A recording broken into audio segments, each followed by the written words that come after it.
Hello everyone, welcome to another episode of the Power Rankings. I'm your Commissioner Nick. I'm a little under the weather this week, so I'm going to try to keep it brief. We only have 2 weeks left in the regular season. It is crazy that it is almost gone. I hope you guys are as sad as I am happy that this is the second and last episode of the rankings. We've got a great week coming up here. There's 4 teams, 6-6, trying to punch their ticket to the playoffs, and the trade deadline has just passed, so I hope you guys have set your rosters for good, and that's about it. Without further ado, let's get into those rankings. Number 12. Beans Pride Parade. Soulja Beans stays in the basement another week after falling to his older brother Oliver. Brian Robinson, who caught a touchdown and scored 20 points, was a good start for Beans this week. Never mind, that's cap. Doo-Doo Smith-Poopster returned to mediocrity as he only had 3 catches for 6 points, and Tyler Goose Egby couldn't be found in Bryce Perkins' first NFL start.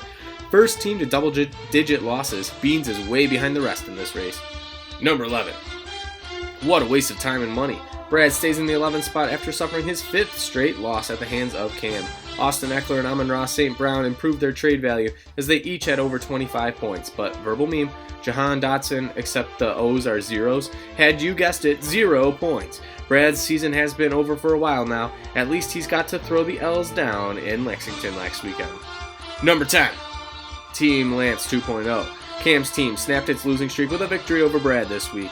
Kyler Murray returned from injury to score 28 points, and Miles, not inches, Sanders went off for 2 touchdowns for 31 points to overcome Mike Gesicki's 0-point performance at tight end.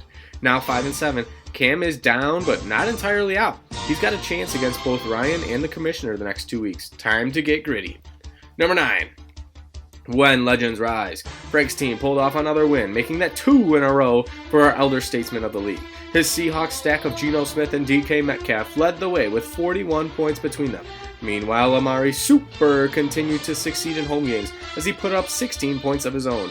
Now 4-8 on the season, can Frank win out and potentially sneak in the playoffs? We'll see. Number 8. The process. Ryan lost his 3rd straight game this week as he continues to squander his playoff chances. Deebo Samuel had a down game, scoring just 7 points, and Ryan learned, we'll get there fast and then we'll take it slow when you start Cole Kmet at tight end, as he only scored 5 points. I've got Ryan as the lowest of 4 6 teams right now, only 2 games left. I don't think these guys are buying into this GM's process. Number 7. Not that team, pal. My team took an L this week to fall to 6-6. Jalen Hurts and Aaron Jones gave me a glimmer of hope on Sunday night, but it wasn't enough as Curtis Samuel received 0 targets in Washington, while DJ Moore points on my bench actually decided to score this week. Not gonna lie, this one hurt morale a little bit, but it was a tough matchup and I got some help in other matchups, so it wasn't a total loss. We've got a lot of work to do these last 2 weeks. Let's see if the dogs come out. Number 6. Poppy's prized possession. Brophy's team drops down a spot in the rankings after an embarrassing loss to When Legends Rise, in which he scored the fewest points in the league. Maybe he should have accepted my trade offer, as Poppy started Giovanni Bernard as a dart throw and he failed to score a single point. Not a whole lot went right for Brophy this week except his Cowboys stack of Dak Prescott and Dalton Schultz, who connected for 2 touchdowns. Now 6-6 on the season. These guys need their captain Joe Mixon back if this team wants to make the playoffs. Number 5. Harambe's Olave Javante Deontay. Oliver's team found himself back in the win column this week to improve to 6-6. It was a low-scoring affair against Beans, but James Conner picked this team up with a 21-point performance to overcome Travis Etienne blunder. Despite that, Harambe is back in a playoff spot, and that's where we all thought they would be. And if we think Harambe is back to who we think they are, which we do think they are, I think they are who we thought they were. Because back when they were in a skid, I think we all thought this team will be where we thought they would be. And now they are right where we thought they would be. So I think Harambe is ready to lock down their 9th straight playoff appearance. Number 4. Quantum Cheeseburger. Jerry stays in the 4th spot after coming up short against his good buddy Hunter this week to fall to 7-5. Ramondre Stevens' season was Mac Jones' dump truck this week as he caught 9 dump-offs to score 20 points, and steroid boy DeAndre Hopkins caught a touchdown for 18 points. Unfortunately, the Muth was not Luth enough on Monday Night Football to secure the win. Still 99% chance to make the playoffs. Can't let this one rattle you. Number 3.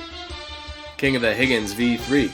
Luke's team improved to 7-5 by putting up the most points in the league and defeating Ryan. A, B, C, D, E, F, G, H, I, J, K, L, M, N, O, P, Q, R, S, T. Higgins spelled it out for this team with a 24-point game to get things started. Josh Jacobs, grab a brush with a little makeup, went chop suey on the Seahawks defense, scoring a whopping 48 points. And I know we are thankful for Josh's performance on Thanksgiving this year. Luke is heating up going into the playoffs. Number 2. Still Jerry's daddy. Wow, wow, wee, wow. Hunter stays in the 2 spot as he remained Jerry's daddy with a season sweep against his son. The receivers went off this week as great. Wilson and Chris the God Mode Godwin had 26 and 29 points respectively. Not much else to say about this team as they're as hot as ever going into the playoffs. And number 1 team, Never Lucky. The reigning, defending, undisputed number 1 team in bad company is Dan, as he won again this week to improve to 11-1 on the season. Derek Carr was the leading point scorer this week as he put up 25.5 against Seattle. And on the other side of the ball, Kenneth, walking on sunshine, whoa, was making Dan feel good with his 2 touchdown performance. Dan had already surpassed his career high for wins in a season, and this week he became just the 5th team to win 11-plus games in 9 years. If he wins one of the next 2 weeks, he'll be just the 2nd team in bad company history to reach 12 wins in one season.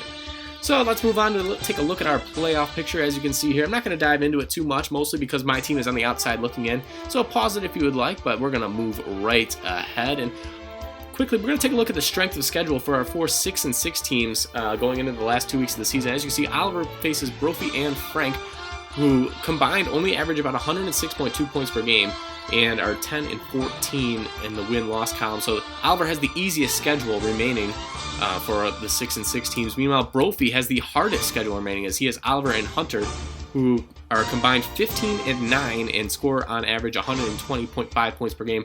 And then myself and Ryan each have Cam, and Ryan has Jerry, while I have Luke. We're all 3 of those teams, are 12-12. But Ryan, his opponents average just 116 points per game. Meanwhile, my opponents average 118 points per game. So that's your look at the strength of schedule for those 6-6 teams in the middle looking to make the playoffs. And so let's take a look at our tank tracker next. As you can see, Beans and Brad are officially fully in tank mode, and Frank and Cam, they're right back in it. There's more than a chance for them to make it at this point. So let's move on to our commissioner picks at this point. Hold on, I guess we're going to watch these guys dance a little bit. There we go. Okay, here we go. Commissioner picks for week 13. We got What a Waste of Time and Money taking on Quantum Cheeseburger. I'm taking Jerry's team here. Then we got When Legends Rise taking on Team Never Lucky. Team Never Lucky is going to win this one and move to 12-1. Beans Pride Parade taking on Still Jerry's Daddy. I'm taking Hunter. Hunter's going to win this one as well. Team Lance 2.0 taking on The Process. Big game here for playoff implications. I'm going to take The Process. Ryan, he needs this one more than Cam, I think. I'm taking The Process. Snap out of the losing streak. King of the Higgins V3 taking a Knock That Team Pal.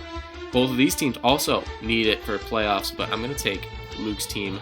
Only team on the left side I'm picking to win this week. So let's move on to the game of the week. We've got a battle between 2 playoff hopefuls in Harambe Olave, Javante Deontay, and Poppy's Prize Possession. Both guys enter at 6-6 and are 5th and 6th respectively in points scored. Oliver has beaten Brophy 4 times in their 7 meetings, and he's going to need more out of Patrick Mahomes if he wants to win this one. I like Brophy's stack of Dak Prescott and Dalton Schultz, and I think that could be the difference in this one, so I'm going to ride with Poppy here in our game of the week. And that is all I got for you guys. Thank you so much for watching. Good luck this week. Let's have a good one.